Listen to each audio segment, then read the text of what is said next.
త్వరలోనే సిద్దిపేటకు వచ్చి గ్రామాన తెలంగాణ రక్షణ సేన పార్టీ కమిటీ ఏర్పాటు చేస్తామని ఆ పార్టీ అధ్యక్షురాలు కల్వకుంట్ల కవిత పేర్కొన్నారు.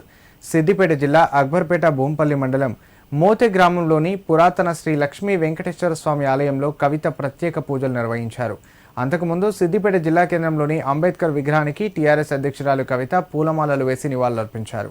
పార్టీ ఏర్పాటు చేసిన తర్వాత తొలిసారి సిద్దిపేటకు వచ్చిన కవితకు సిద్దిపేటలో పార్టీ నాయకులు ఘన స్వాగతం పలికారు. అనంతరం ఆమె మీడియాతో మాట్లాడారు. త్వరలోనే సిద్దిపేట జిల్లా కేంద్రంలో పార్టీ కార్యాలయం ఏర్పాటు చేస్తామన్నారు. సిద్దిపేట ప్రాంత ప్రజలందరూ తెలంగాణ రక్షణ సేన పార్టీని ఆదరించాలని ఆమె కోరారు. దుబ్బాక రామాలయానికి వెళ్తున్నాము, అందుకే మధ్యలో అంబేద్కర్ చౌరస్తాలో ఆగడం జరిగింది.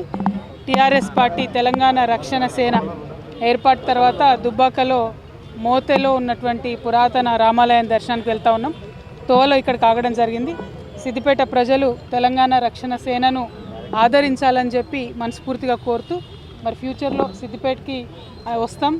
అన్ని చోట్ల మండలాల్లో గ్రామాల్లో అన్ని చోట్ల కమిటీలు వేస్తాం.